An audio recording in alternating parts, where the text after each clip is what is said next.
Before we begin today's episode, I want to tell you about a special Intimate Judaism Q&A conversation that will be released in the next couple of days. Tali and I respond to real anonymous questions about intimacy, sexuality, and relationships within a halachic life. We talk about desire and restraint, emotional readiness, pressure, mismatched expectations, and what happens when the ideals we were taught don't line up neatly with real human experience.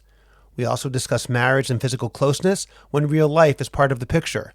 Mental health struggles, fear of pregnancy, exhaustion, vulnerability, and how Jewish law can guide these moments without turning intimacy into anxiety, guilt, or shame. If you're looking for a thoughtful, responsible, and deeply respectful conversation about intimacy, marriage, and halacha as lived by real people, this episode is coming very soon.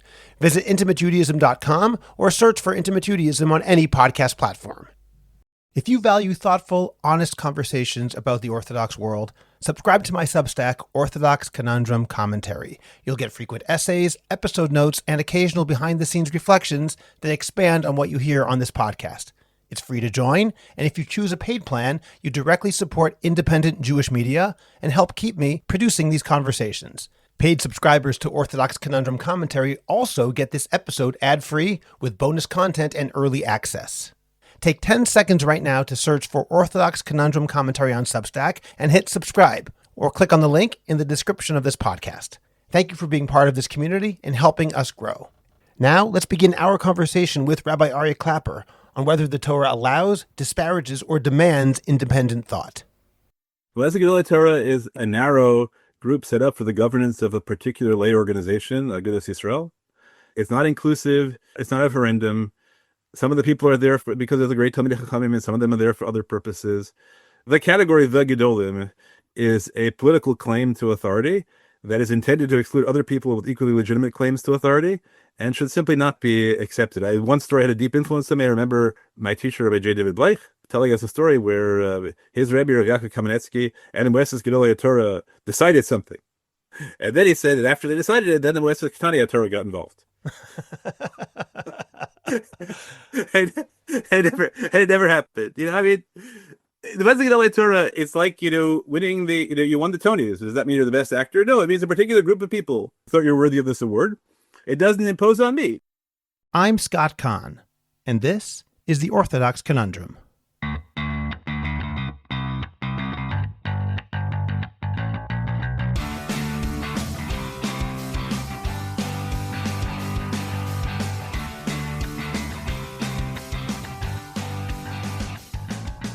This is the Orthodox Conundrum on JewishCoffeehouse.com.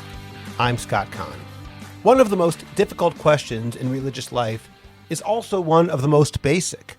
How do we show genuine respect for Torah and its teachers while still taking responsibility for our own moral and halachic decisions?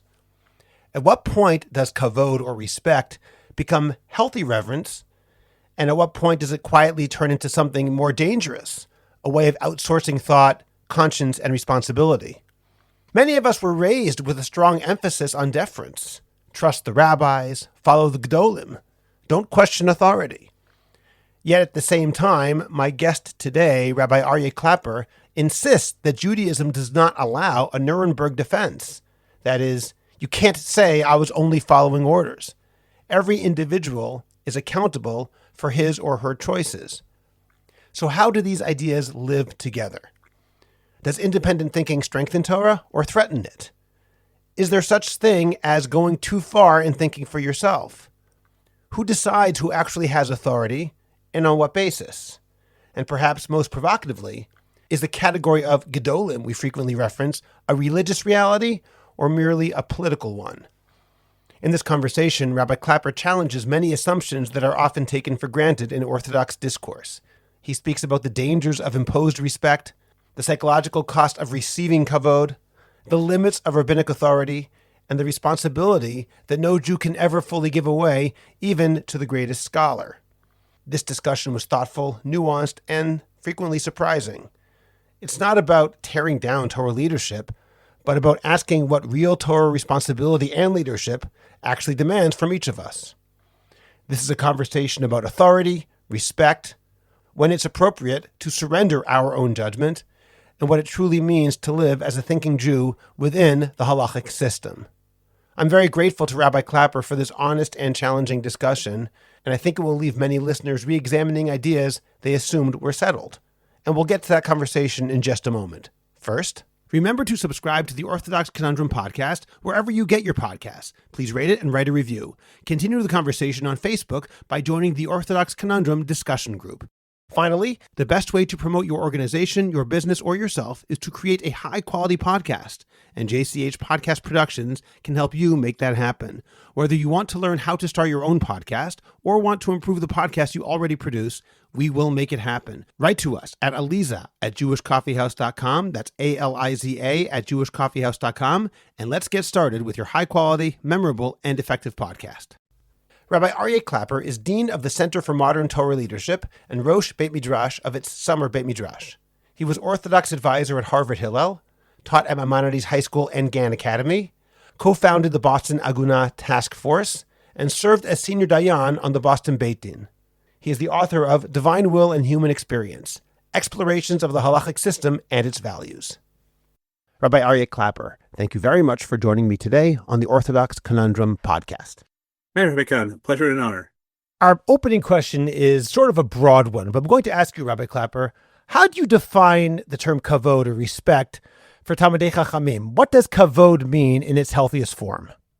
So I think I would start by saying that kavod in its healthiest form is always given, not taken. What do you mean? There's that kavod is not something demanded of people involuntarily. Kavod in its healthiest form is something that people naturally feel.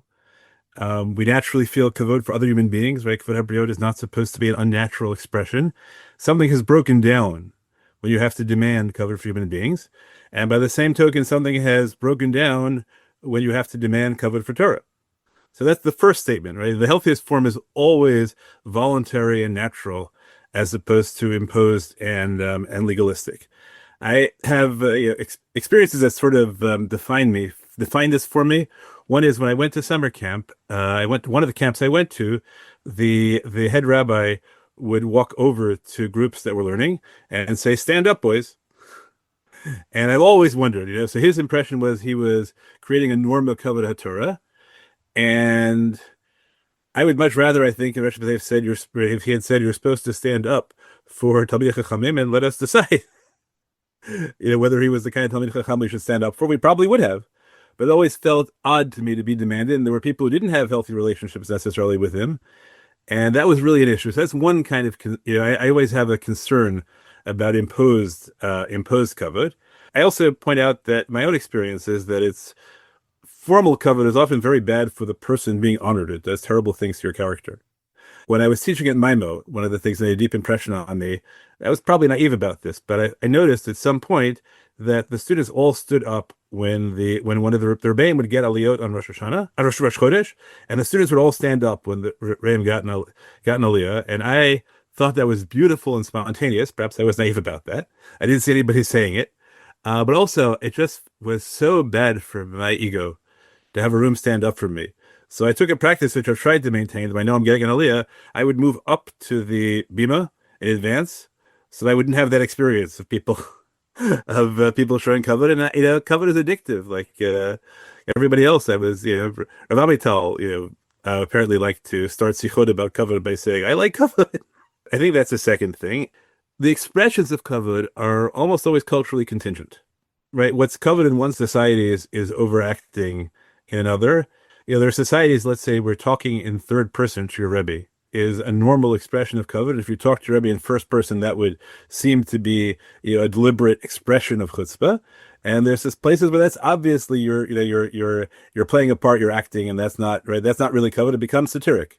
I got challenged on that once in YU by another Talmud who thought I was not sufficiently respectful to a particular Rebbe, and so I addressed that Rebbe in third person. And it was quite humorous. The Rebbe rejected it immediately. Yeah, like what? That's not normal behavior. To me, a healthy expression of kavod, one is that you're never dismissive of something somebody says. All right, you want to know what they have to say, and secondly, maybe even the best one is that you feel an internal impulse to behave a little better around them. I want to ask about the first thing you said, though, when you said that kavod that's demanded is not a positive thing. I'll say that in my own experience, when we used to run a yeshiva, my partner, Rabbi Willicke, and I, we actually were insistent on certain things. For example, in many yeshivot, they'll call someone like Rav Aryeh or Rabbi Scott. In our yeshiva, we wanted people to call us by our last names, Rabbi Khan, Rabbi Willicke, etc., as a kavod issue, but not because we were demanding kavod, but because we were such a small yeshiva, we were worried that the familiarity would be too much. It would be too much in the other direction. So therefore, we also would wear jackets. We wouldn't insist people stand up, but we wouldn't reject it for those reasons, because we wanted to impose some sort of sense of kavod Torah. In fact, in our opening meeting with the staff every year, we would say, and we meant it, we realize that this, from our perspective, is kind of silly. And this is not something which we truly deserve. We understand that. We don't think that we have any status that we deserve kavod Torah. That doesn't change the fact, though, that for these students, whether we like it or not, and whether we deserve it or not, and at least for me, I certainly did not deserve it, doesn't change the fact that I'm the demut, the face of, or a face of Torah learning for them, because I'm their teacher. So for that reason, imposing it was something which we felt was necessary. And if we'd been purely friends with them, like that camp Rebbe, then the possibility would be that they're losing out on the experience of having that sense of kavod Torah, even if the person doesn't deserve it. So I wanted to bounce that off you. Okay, well, first of all, Fakir, the camp Rebbe was the other way around, right? He was right. I'm saying he was doing the same thing that I'm saying. He was trying to teach them that. So I think that, first of all, there are a couple of things. One is separating honor for the position from honor for the person. And figuring out how you do that and how good you are at, both for you and for them, distinguishing between honor for the position, honor for the person. And secondly, what's natural, is dependent on cultural norms, right? In every society, people should be called what they want to be called. It's not an imposition of kavod to create a society where the norms are that adults are called differently than children. And you're entitled to be addressed by your last name. And if you set up a norm, I think that's, I think so long as it doesn't, create an impression, well, only rabbis get to be called by their last name, but we can call other adults by their first names, whatever they want, that would be problematic for me. You can create communal norms. Within those communal norms, I think if you had a whole group of students calling you by first name, and you have to discipline them for calling you by first name and last name, you'd be in trouble, right? Then you would have failed to establish that norm as natural. I guess my question also is, though, that if you look in Hilchot Talmud Torah and the Rambam, there is a lot of space dedicated to excommunicating people for not giving proper kavod to a Talmid Chacham. That is something which a Talmid Chacham is allowed to do, perhaps isn't always encouraged to do, but it's a normative part of Judaism. So when we say that we don't want to impose it, at least according to the Rambam's understanding, it clearly is a halachic norm that a person should get kavod, and if he doesn't, that's wrong. So let's say three things. One is, you asked me in its healthiest manifestation. Okay, right? Fair enough. That's the healthiest manifestation. Then there's what you do, b'diavad, when there's a risk of society breaking down otherwise, and that judgment is made very differently in different societies. Secondly, the Rambam sets up Hilchot Kibud Av V'Em the same way, because the Rambam generally is a strong believer in the importance of maintaining hierarchy in society, and that I think is also culturally contingent. But the most important thing about Kibud Av V'Em is the same way. If parents have to impose kavod on their children, then something is terribly wrong with the relationship. That's a good point. Right? There's circumstances where it might be necessary, but that's not healthy. Healthy is when everyone in the society accepts this as a good norm. Okay. Let's talk about who deserves kavod. Now, once again, to cite the Rambam, on some level, any Talmid Chacham deserves kavod, but there's also what he calls a Rebbe Muvhak, your specific rabbi from whom you learn presumably most of your knowledge. Whether that exists nowadays is an interesting question. We don't really have that kind of rabbi anymore. Perhaps our books, I once heard someone say, that's a Rebbe Muvhak. There's a lot in between any Talmid Chacham and your Rebbe Muvhak. There's this new category, in fact, I'm calling it new, but maybe it's not so new, which might be called the Gedolim. Some people say they deserve everyone's kavod in a very specific way, as if they're a Rebbe Muvhak. Can you help me define these terms a little bit? So Rebbe Muvhak is almost certainly generally a subjective term. Right? It's you have a particular relationship with somebody whom you see as your primary mentor. And that lasts as long as you feel that way about them.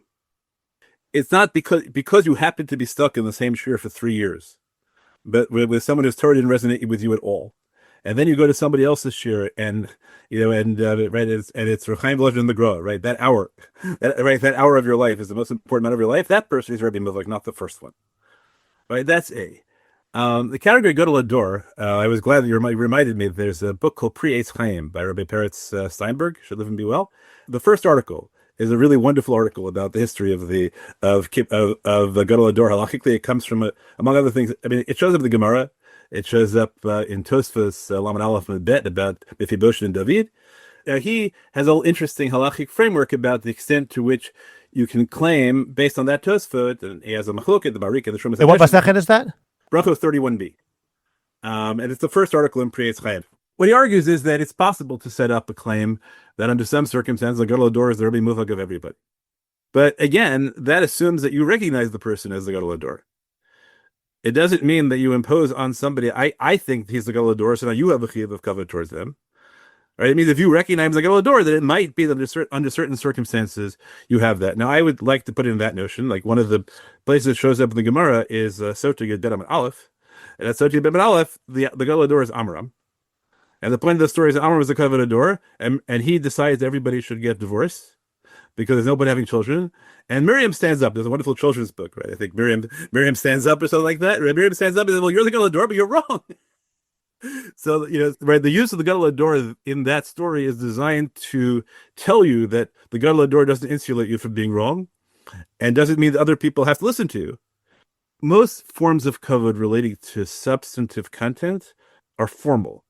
If you're not, right, you're not allowed to disagree with your parent, let's say, right, formal black letter halacha.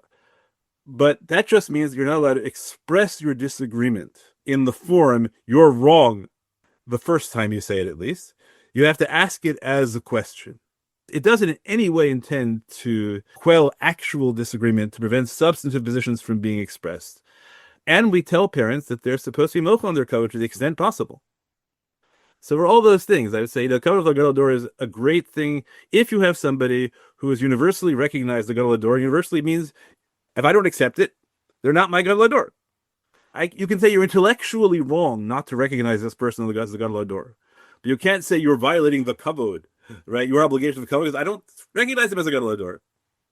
I mean, nowadays we have this new concept. Again, I'm using the term new concept, not as Gadol Hador, but the Gedolim, as if the Gedolim is an official status, which is combined of all the Gedolei Hador that are recognized as Gedolei Hador by the people who decide such things. And that's more than just the Gadol Hador. We're not talking about this particular rabbi whom I consider the Gadol Hador. It's more of a coalition of rabbis, the Moetzes Gedolei Torah or something like that, however it's officially defined. I'm not sure where that fits into this. It's a fiction. There's no such thing. Moetzes Gedolei Torah is a narrow group set up for the governance of a particular lay organization, Agudas Yisrael. It's not inclusive. It's not a referendum. Some of the people are there because of the great Talmidei Chachamim, and some of them are there for other purposes. The category the Gedolim is a political claim to authority that is intended to exclude other people with equally legitimate claims to authority and should simply not be accepted. One story had a deep influence on me. I remember my teacher, Rabbi J. David Bleich, telling us a story where his Rabbi Rav Yaakov Kamenetsky and the Moetzes Gedolei Torah decided something. And then he said that after they decided it, then the Moetzes Ketani Torah got involved. it never happened. I mean, the Moetzes Gedolei Torah, it's like, winning you won the Tonys. Does that mean you're the best actor? No, it means a particular group of people thought you're worthy of this award. It doesn't impose on me. Now, if I trust the judgment of the people making that, if I make a claim that Sylvester Stallone is better than Laurence Olivier, you're entitled to tell me no. Right? Your judgment is silly in my mind. It doesn't mean that I can impose on you that if you're financing a film that you have to, right, or you can impose on me I have to have Olivier instead of Stallone. That's my choice. One of the things that really bothers me about the whole concept of Gedolim in general is it sometimes seems a way of absolving people of the responsibility for thinking for themselves. In other words, if I'm told the Gedolim, define as you will, say the following, I no longer have to think, because if I do something and someone asks why I'm doing it, I simply say, well, the Gedolim said it. The question isn't on me. The question is on you, how you can go against the Gedolim. And it means that we no longer have to try to be a Talmid Chacham, or even if we do, it doesn't really matter. We don't have to strive to understand Psak, because as long as I follow the Gedolim, then I'm in good shape. And I think on some level, while of course I'm not going to make Psak for myself if I'm not qualified to do so, but we often extend this very, very far, well beyond the realm of Psak. So first of all, even in the realm of Psak, Torah doesn't have a Nuremberg defense. right? You can never say it was just obeying orders. Obeying orders at most is a particular chiyuv in the Torah, right? There are cases where you're bound by a psak and things like that, but that also goes against other chiyuvim, right? And you can't say, well, I worship Avodah Zarah because the other person, right? You have a responsibility how you treat other people. That's the fundamental thing, is that people always have to take responsibility for their own decisions. There's no way out of that in halacha. Now, we can talk about what constitutes responsible decision making. And in every area in life, there's a degree to which you rely on other people in which you have greater expertise, and there's a degree to which you're responsible. And that's true in halacha as it is everywhere else. Now, I think that rabbinic authority dafka doesn't extend to reality at all. Right? There's no claim that Talmidei Chachamim have greater powers to understand science or anything else, right? So it's just silly when you extend. Well, there is that claim. I don't mean if it's valid, but there is such a claim. Right. So I'm writing a book right now together with Rabbi Jonathan Zering, which we're going to try and explore that in depth. But the general thing is that Gemara Yevamos Tzadi Bet Amud Aleph says that if Beit Din tells you that Shabbos is over and the sun comes out, it's your responsibility to know that, right, to have known that the Shabbos wasn't over, because Beit Din doesn't have any specific knowledge of astronomy. And there are always going to be circumstances where somebody with authority says, trust me, right, we have to do this, right, and you have to deal with the cases of Horat Shah and things like that. But such appeals to authority are supposed to be extraordinarily rare, and even then they have to be evaluated. Right? You're always responsible in the end for your own decisions. I think there might be that there are people who in every area of life tend to hand things over to what they perceive as a consensus of the experts in the field. And that's a reasonable behavior in a society where the experts have been reliable and you have a good choice remembering those of knowing who the experts are and things like that. But there's nothing unique about Gedolim in that regard. In terms of that, there's no unique halachic authority of Gedolim as opposed to just people who you decide are better at this than anybody else. And like anybody else, if the experts tell you to do something which is going to harm somebody else, you have to think much harder. But let me ask you, let's talk about COVID for a second. Mm-hmm. And there were all sorts of experts who said that we should do certain things. And these are medical professionals whom I trust. There are also people who say, well, I did my own research and I decided based on my own research, and you are responsible for doing your own research, that it's better to do X, Y, or Z. Now, leaving aside who's right and who's wrong, as a matter of principle, I think it's foolish for someone to say, I did my own research, unless that person actually has training as a medical doctor and really knows how to do independent research and understands what's involved. Looking at a few YouTube videos does not make you an expert in medicine or anything else. Right. Along that same line, I could say that if I am responsible for my own thinking in halacha, I think ultimately I have to say, if I rely on an expert, call it a gadol or my rebbe, that's just being smart. That's being prudent rather than absolving myself of responsibility. If it is my own responsibility to do my own work rather than relying on experts, well, wait a minute, though. I'm not a doctor and I'm not a posek. So why would it be right to listen to a doctor, but when it comes to psak, listening to my local posek is not good enough, and it's not an excuse? So I think there are a couple. I think it's the analogy is worthwhile, and we're addressing this in the book. Rabbi Zering, I think, has a really good way of framing this. And nowadays, we all assume that, right, the vast majority of us assume that you ask for second opinions in medicine, and you're irresponsible if you just follow the opinion, right, on a major decision, if you just follow the opinion of the first medical professional you ask, even if you have a prior relationship with them. So good, that's our standard for due diligence, is we think you have to ask for second opinions. I also think that you have to be very careful about not being caught up in titles. As a student of Rabbi Aryeh, right, who doesn't have a medical degree, I'm comfortable saying, like, there's a deep road between I watched a few YouTube videos at random, which is an unserious effort to engage anyway, or I acquire genuine lay competence in the fields as a way of knowing the difference between. Right, I have to choose which doctors I think are important. I think one of the key things to understand is, like, it's not that who are Gedolim is not a decision you get to leave to others. Right, then you're trusting those others to decide who the Gedolim are that you should choose, and when you choose idiosyncratic positions, just like you might say, well, that doctor's better than all the other doctors. So there's a huge gap between I just get to make the decision on my own, regardless of my training in the field, and there's nothing I can do but accept who these other people who I don't know anything about, right, have anointed through, right. Let's say there has been a campaign, probably many of you are aware of. There was a campaign for a while last year about a particular, we won't mention names, right, but they would just try and put out Gedolim stories about a particular figure. To build him up. Right. Now, maybe, let's say the person really is worthy of it.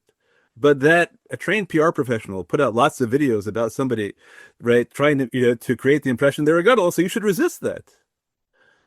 Right? You should resist that. You don't have to hold the person responsible for it, right? It might have been done against their will. But you have a responsibility to know who a gadol is, and being elected to the Moeses Gedolei Torah doesn't make you a gadol, and not being elected to the Moeses Gedolei Torah doesn't make you not a gadol. And there are people who are great in some areas and great in other areas, and you should know, right? There are, let's tell you an example. Let's say there are Supreme Court justices who are great dissenters.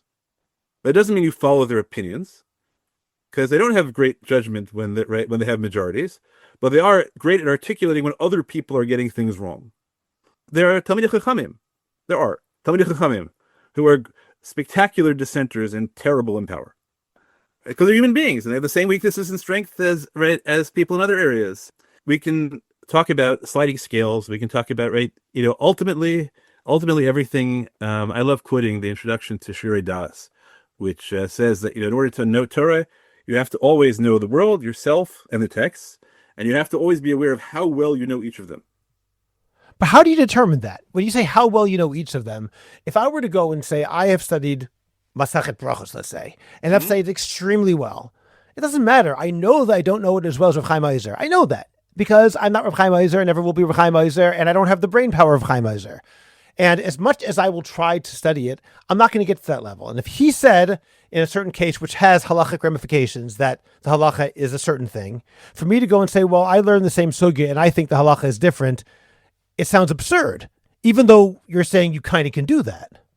So let's say, I'm assuming you're talking about Chaim Ozer Grozensky, because lots of people have been named after, been named after him since. I'm using a universally well-known genius. First of all, is Chaim Ozer really the only person who ever read that sugya and everybody reads it the way he does? I'm not disagreeing. I just mean, though, for me to say that I think it's more like somebody else, I'm going to determine for me to go and decide that this person's right, that person's wrong. Chaim Ozer said this, right? Rabbi Aryeh Klapper said what, right? Said why. Now, who am I to choose? Correct. Right? You have to. They disagree. Now, I have the Chiddush in Brachos, right, which goes against Chaim Ozer. So what should I do? Well, one thing I should do is I should test it on other people I respect. And it may turn out that's like everyone has the shitas of the greatest Gedolim have the shitas that no one paskins like because they're not convincing because whatever the reason is. So sure, again, the ultimate thing, you always have to have self-knowledge, and there are no formulas. Right? The notion I can give you, right? If you don't, that I can tell you this is how you know you have self-knowledge. Well, how do you know you have right? Right? It's an iterative circle. Real anava means knowing that other people have things to contribute, testing your judgment, finding people that you really trust about your judgment, right? Finding people that you test your ideas against. Those are all, a combination of things that hopefully keep you honest in the end. But in the end of the day, you're always going to go up to Shemayim and not know whether you had got the answers right. There's no answer key until you go up to Shemayim. Right? Rabbi Yochanan ben Zakkai, right, goes to the Shemayim, he doesn't know if he got the answer right. So, right, we don't have to face on the whole issues anywhere near that severe, but who says that we're supposed to know we got the answer right? Okay. Is there such a thing, Rabbi Klapper, though, in terms of going too far in thinking for yourself, where you say, really, for me to go and make a decision over here, it's really not my place. This is, you mentioned Rabbi Yochanan ben Zakkai, which was talking about the future of the Beit HaMikdash, essentially, and the future of the Talmidei Chachamim. So that's a very big decision, and he was the Gadol Hador, so even he felt in that situation, maybe I made the wrong choice. Are there times when we say, no, this is not a place to think for yourself, this is a situation where you really should rely on an authority? So I think that you have to be really aware of self-interest. Right, that's certainly an area where that comes in. Relying on authority always means choosing an authority, right? So you're always relying on yourself to some extent. I think that there is a flaw, right, which is when you think that your opinion is all that matters. You don't believe that there is anything resembling, not forget truth and untruth, more truth and less truth, more likely and less likely.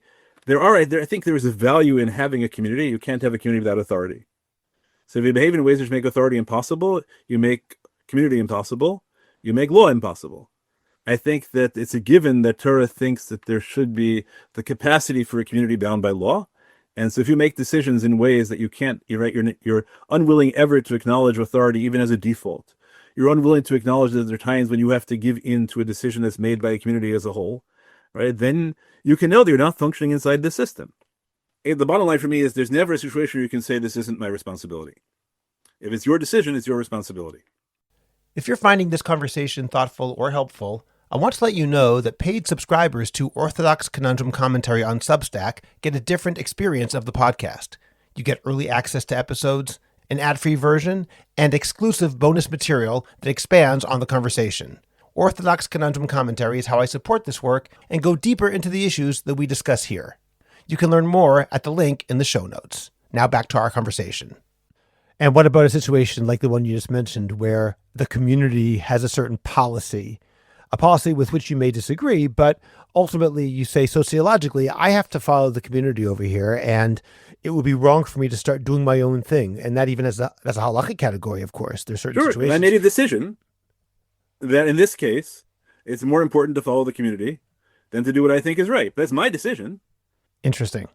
What about in a situation, and this is taking us a little far afield, but the idea of independent thought, one of the places where we get quote unquote nervous about it is when we start dealing with issues of faith and issues of heresy, kfirah, bikorsis, and the like. We say, no, you are not allowed to think that. So what would you say if somebody thinks that? In other words, if their independent thought leads them to a place which may not be where the halachic system would allow it to go, because this is not just a matter of disagreeing about what happens within the system. This is disagreeing about the system itself, presumably. Yes, I'm pretty radical about this, I think. I published this in tradition, so maybe not. There can't be a halacha which requires you to believe in untruth. There might be a halacha which forbids you to express something you believe is true. But there can't be a circumstance where I say, I believe this is true, but it's also for me to believe it's true. So I'm going to, what does that mean? I think what you can say is that if you want to function within the society bound by law, you have to have beliefs that are compatible with that society being bound by law. Right? So if someone points out to you that your belief is incompatible with halacha being binding, right? So that, right, in whatever sense, right, then okay, then you're not functioning within a society that believes that. Now, what happens if I believe it is compatible and the society as a whole believes it isn't compatible? So that society is entitled to defend itself and say, I'm sorry, you can't belong to this society because we believe. But we can't tell you you have a religious obligation to believe something that you believe to be false. All we can tell you is that we think that your beliefs are incompatible or contradictory, and we have a right to say that we don't, right, that your, which I think we should exercise with grave caution, that you're affirming a contradiction in ways that make no sense to us, and we don't have an interest in the public affirmation of contradictions. That again, that's the question: to what extent you impose it in what way? Do we not give you an aliyah? Right, that's a very extreme claim, which I don't. Do we say that I'm not interested in hiring you to teach in a school? So I think that's a fair position to say we don't hire people to teach in our school who teach beliefs that we believe are contradictory to the foundation of our society. But we should be very cautious about that. I think one of the things that I try and do as a posek is to recognize that there are things that I think are contradictory that other people have psychologically plausible ways of holding together. And it goes both ways. Rav Rosenzweig liked to say at one point, I don't know if he still does, that let's say the Ibn Ezra, assuming Ibn Ezra believes that there are psukim of post-Mosaic authorship, Ibn Ezra wasn't kfirah when he said it, wasn't heresy when he said it, because at that point it was thought you could still believe in the authority of Torah. Okay, right, so it's heresy for us. My only point was, and maybe it goes the other way around also, like evolution, right? It might be that at one point, in the 19th century, a person could make a claim, well, you say you believe in evolution, but our community cannot believe in evolution and believe in Torah at the same time. So maybe we could tell you that you can't teach evolution in our schools. And then 30 years later, or 50 years later, 100 years later, it turns out, boy, that's not a big issue at all. You can't legislate. You can't legislate facts, and you can't legislate truth. That's very interesting. It reminds me of something I read very recently in an essay by Rav Shagar entitled Machloket Utzmicha, which was originally a speech he gave soon after the Second Lebanon War and shortly before he himself died. It was essentially connecting the events of the Second Lebanon War with the Hitnatkut, the evacuation from Gaza, which he strongly felt was a big mistake. And he thought that the Second Lebanon War was a divine response of sorts to that. And he's trying to analyze what that means. In any case, one of the points he makes there is about heresy. And one of his lines, which is very important, he says, when faith is not renewed, then God turns into an object rather than a subject. And an object is Elohei Masecha, essentially idolatry.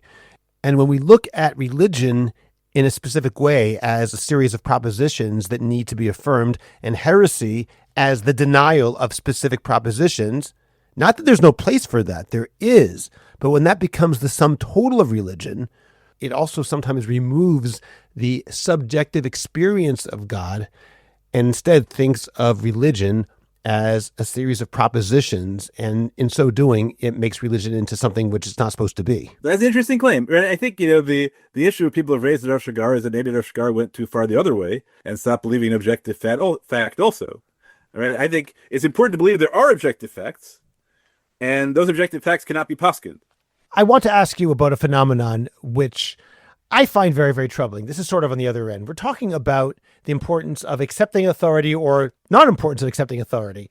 But sometimes from the perspective of the authorities, I think they make a mistake, because there are certain questions that I have seen people ask a posek, which if I were the one being asked that question, and of course I'm not, I would say, this is not a question you should be asking me. This is your decision, and you cannot absolve yourself from responsibility by asking that. Now, when it comes to psak, we can generally say, okay, that person doesn't feel that he has the tools in order to make his own decision.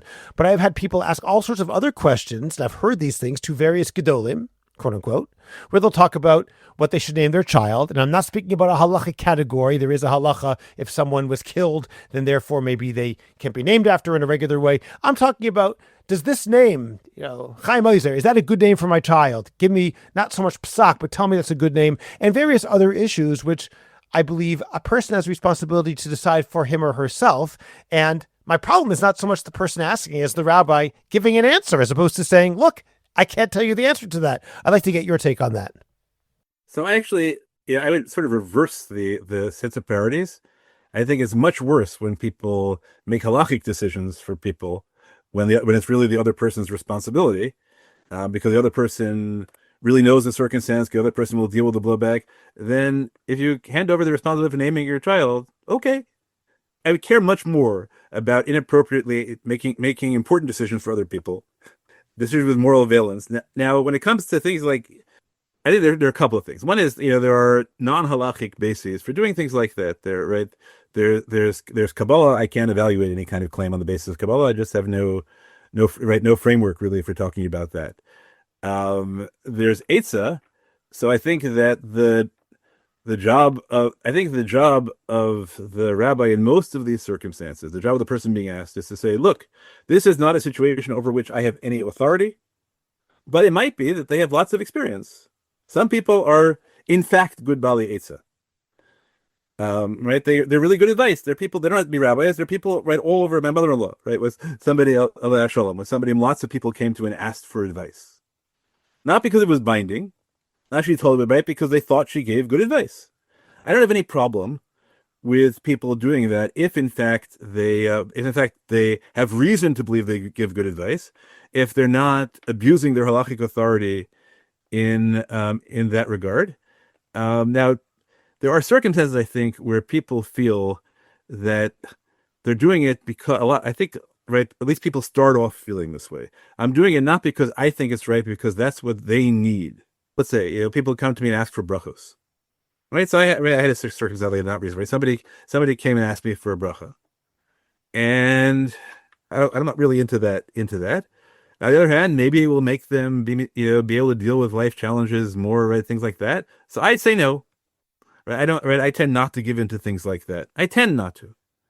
But I understand how some people feel that actually is their community. Right, that is what their people need. I would rather, told them to see, do you make an effort to wean people off that? Do you not get sucked into making more and more decisions for them?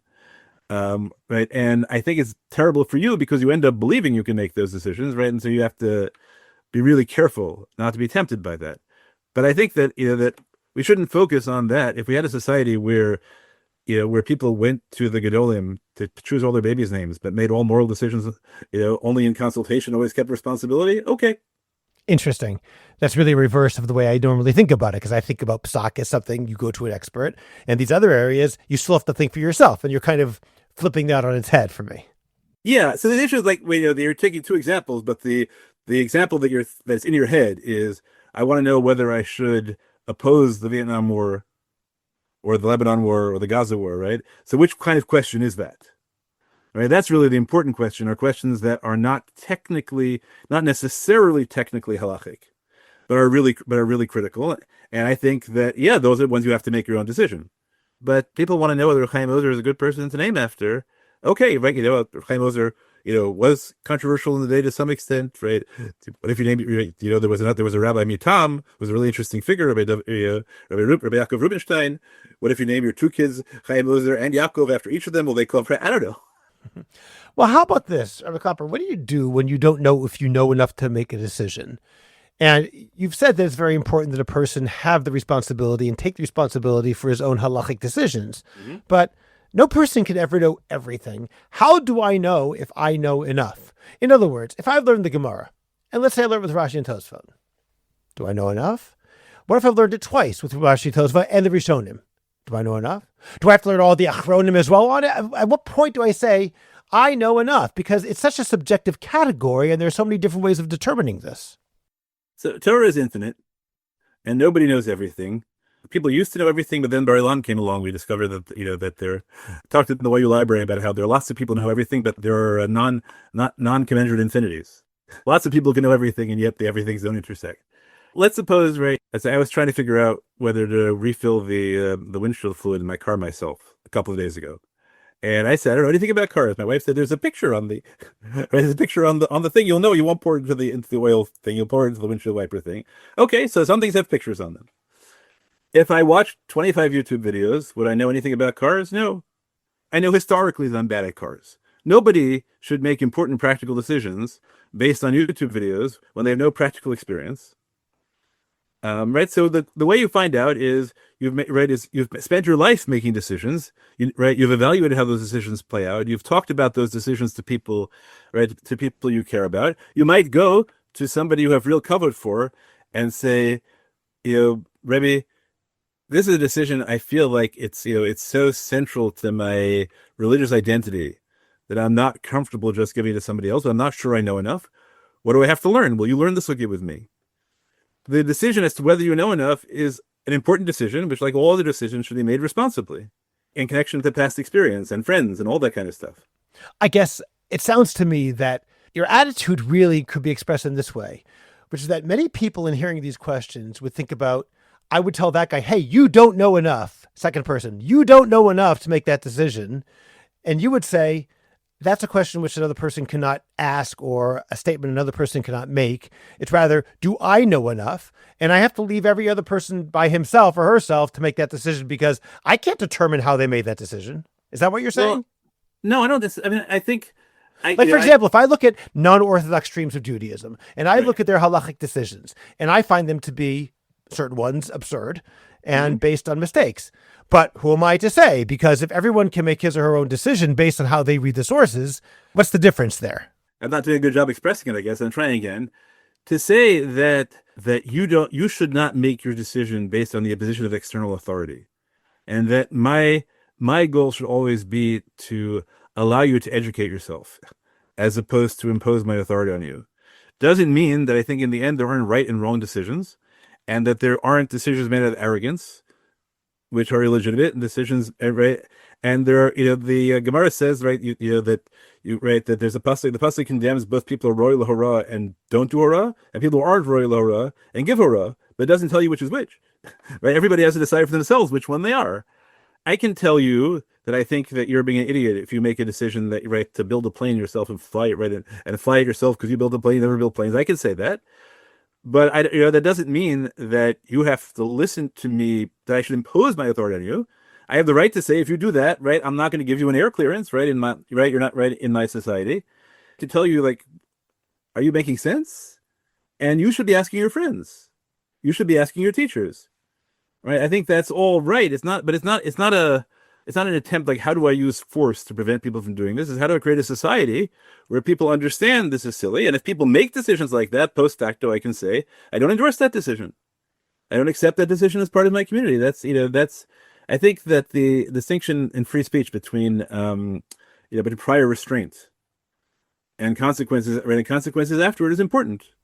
Okay, I'd like to ask you about another situation and getting back to the issue of kavod again and giving respect to authority.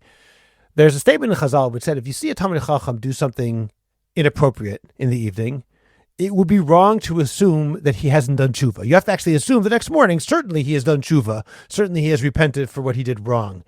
And that actually means that on some level, if I want to look at it in a negative sense, it can be asserted that authority allows people to get away with things they shouldn't get away with because I have to assume that I didn't understand what they were doing, or if they did what I think they did, surely they regret it at this point.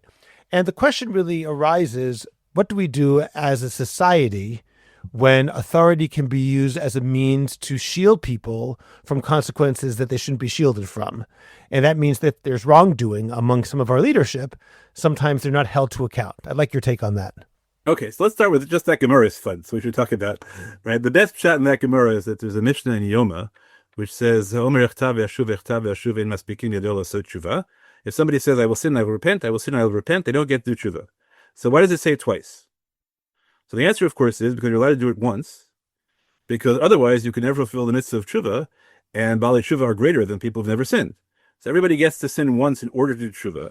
And that's what the Gemara means. That if you see a Talmid Chacham doing that, you should assume that they're doing their one sin. So that they can do tshuva. I always love that shot in that Gemara. That's the one. Secondly, doing tshuva doesn't shield you from consequences. That I'm supposed to believe they did tshuva, great. But that doesn't mean that they did tshuva doesn't mean they're not going to do it again. It just means they felt bad about it the next. It's really important to understand the presumption of tshuva doesn't shield people from consequences for having sinned. The third thing is it only works once. And the fourth thing is this is a that it's true, I think, that people who live public lives are likely to have their minor sins magnified. Right? So they're in a super lashon hara situation. And therefore, it's reasonable to give even more benefit of the doubt on private sins, apparent private sins, to public figures, and to figures who have earned our respect in other ways, and therefore thereby become automatically public figures because everyone's looking at them.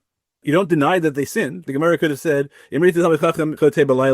Then right, it's not true. No, Shema asa tshuva, or Badei asa tshuva, the Gemara says in the end, right?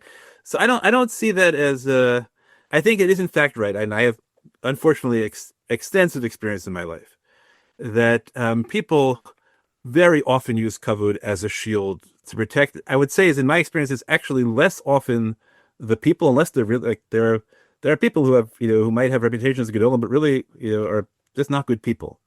Those kind of people use power to shield themselves against accusations. More often, what happens is that there are students who are whose self-image is so devoted to is so built into the perfection of their teachers because they use their teachers as ways of avoiding responsibility for their own decisions, that those students will start yelling at you even when the teacher themselves has said, no, I did something wrong. They'll say, no, he didn't mean that, right?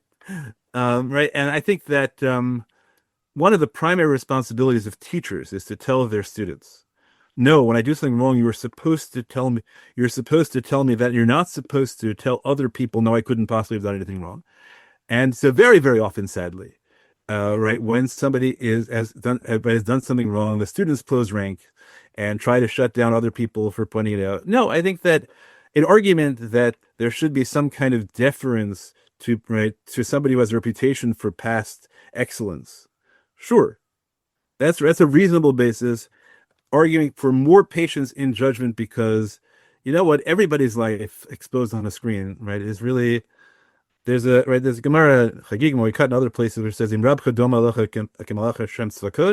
your teacher appears to you like an angel, then you can learn Torah from them, and if not, not.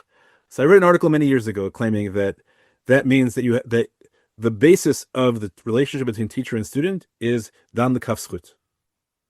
Because if you actually know what your teacher's like, you look at objectively, your teacher's going to do lots of things that aren't angelic. So I wrote an argument about that, and I was influenced to some degree by a friend of mine who went to somebody I certainly recognize as a gadol. I went to their house on Shabbos and was disappointed because you know what? They talked about human things, and that's happened to me on occasion. Where I met somebody I had this exalted vision of, and they didn't quite live up to my to my thing, because they were a malach beforehand, and then I met them in real life, and they were just a really great human being. One of my students, said to me something really wonderful, which I still go back and say, right, because it was a student who had been very intimate with my family for some time, and I said, like, and how could you possibly treat me as a teacher when you've lived in our house? You know that you know all my character imperfections, and they said, you know what, I can't learn from perfect teachers. So that's an interesting balance. I think you're supposed to generally, you're supposed to give your students a slightly better impression of you than you are. I think you're always, everyone, right? Everyone should act a little bit better than they actually are. To me, that's the best way to understand Rosh Hashanah and the 10 days of repentance. We're supposed to, in the Asar Tamei Tshuva, according to halachic sources, act a little better than we do during the rest of the year. So are we trying to fool God? And the answer is no. We are saying, as I understand it, this is me at my best. It's like when you go into court, I'm going to dress in a tie and jacket, even if I don't normally wear a tie and jacket, because when I'm in front of the judge, I want to make the best impression. Or a parallel case is when you date. You want to be your best self on a date. Does that mean you're fooling the person you're dating? No. Everyone understands that it's not quite a game, but you are putting your best foot forward. This is not that I'm not like that. I'm not pretending to be somebody else. I'm just saying this is me at my best, the best impression I can make. Right. So my phrase for this is sustainable hypocrisy.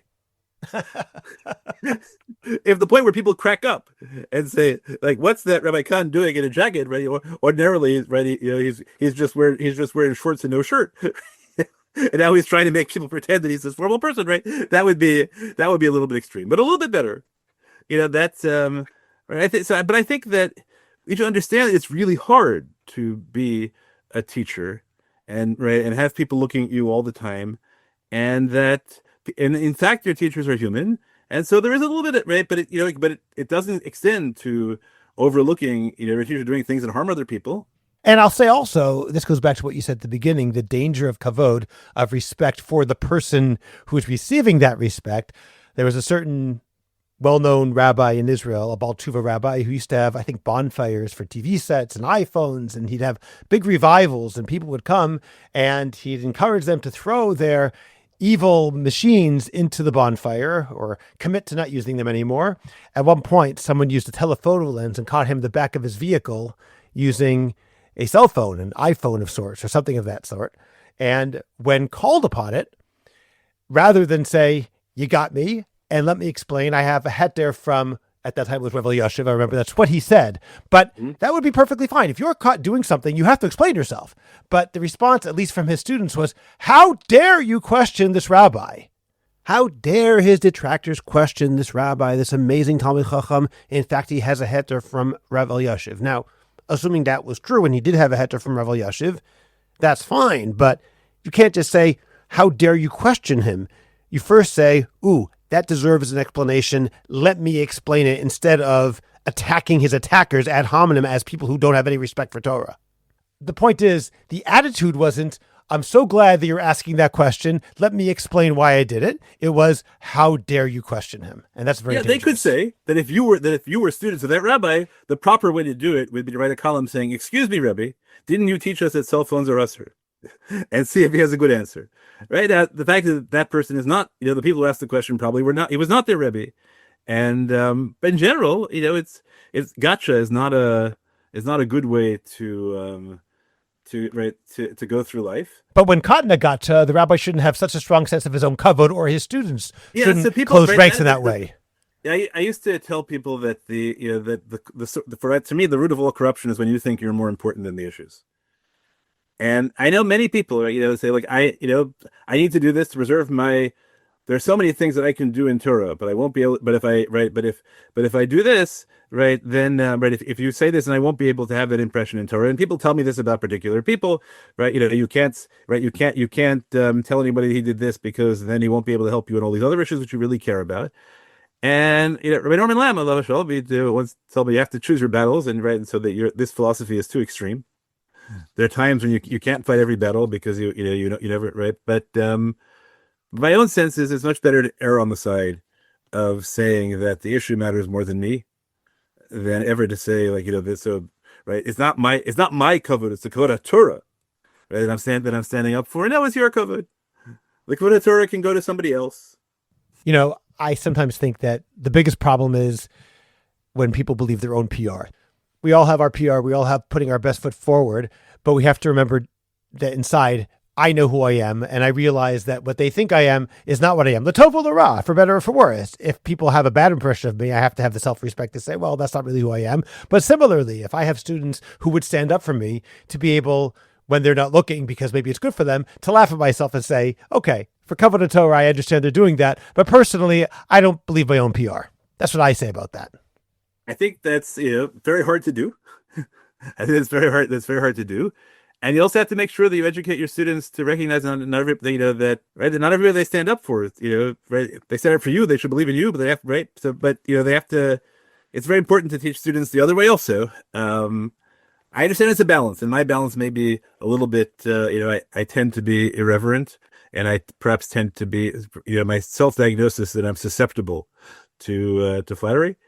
So I go to, right. So I try really hard to teach that, but I think everybody else in the society, in the front community, too many people have gone the other way. I'm a reasonable balance. Well, the Rambam himself says, I mentioned him before, saying that you could excommunicate people if they don't give you proper kavod. But he also says that a Talmid Chacham should not try to walk the long way into the Beit Midrash so that more people will stand up. He should take the shortcut so fewer people stand up, probably because it's bad for him. And we have lots of cases in the Talmud where people put people in cherem and other people come and criticize them and say, what are you doing? That was wrong. Let me ask you a final question on this topic. If, Rabbi Klapper, you had to give one principle to help our listeners balance giving respect with taking responsibility for their decisions without falling into either deference or cynicism, what would you tell them? So I think that kavod is a rebuttable presumption. You start off giving all people kavod, and people who know Torah get the kavod for their Torah, but it never gets to the point where because I have kavod for them, therefore I can't criticize them. I have to look at the evidence as a whole way, right? That's, I think, is not to take it as right. None of these things get to absolutes, and then we can talk about how the models we have. Kavod hamelech doesn't mean the king is a good political leader, right? The kavod hanasi, right, doesn't mean that. Kibbud av v'em, we all, right, there are balances as to which parents we have and things like that. So kavod rav also. Different rebbeim deserve different kinds of kavod, and no rebbe deserves the kind of kavod which is immune to evidence. Okay, that's very helpful. And Rabbi Klapper has been very, very interesting and surprising in some ways, in ways which have been fascinating. And I really enjoyed talking to you. And I want to thank you for joining me today. My pleasure. Thank you very much for inviting me. Before we sign off, a brief word of thanks. Several new listeners have joined our Patreon, and I'm genuinely grateful. You're not buying bonus episodes. You're underwriting the work, the research, editing, and the independence that lets us ask hard questions with respect and clarity. If today's conversation helped you think more carefully about Torah, community, and the world we inhabit, please consider becoming a patron. Even a small monthly contribution makes a real difference in keeping the Orthodox Conundrum going and accessible to everyone. The link is in the show notes. To those who have already joined, thank you. Your vote of confidence means more than you know. And to everyone else, I hope you'll consider joining us. Subscribe to the Orthodox Conundrum podcast wherever you get your podcasts, and please rate it and write a review. I'd appreciate it if you go to Apple Podcasts and rate and review the Orthodox Conundrum. It takes literally 2 minutes. It's just giving a certain number of stars and writing 1 or 2 sentences. Please like the Orthodox Conundrum podcast on Facebook and join our growing Facebook group, the Orthodox Conundrum Discussion Group, where you can feel free to discuss issues in Orthodoxy in an honest and friendly environment. Subscribe to my Substack, Orthodox Conundrum Commentary. Check out the link in the description of this podcast to get your free subscription today. Finally, do you have a message that needs to get out? Do you want to promote your business, your organization, or your cause? The best way is by producing a podcast, and Jewish Coffee House can make it happen. I have experience producing hundreds of podcasts, both for myself and for satisfied clients. Whether you want to learn everything you need in one day, or relax and record and let me do the heavy lifting, Jewish Coffee House Productions will work with you to make it happen and make it even better than you imagined. Let me help you today. Write to us at aliza@jewishcoffeehouse.com. That's ALIZA @jewishcoffeehouse.com. And let's get started with your high-quality, memorable, and effective podcast. I'm Scott Kahn. This has been The Orthodox Conundrum. on jewishcoffeehouse.com.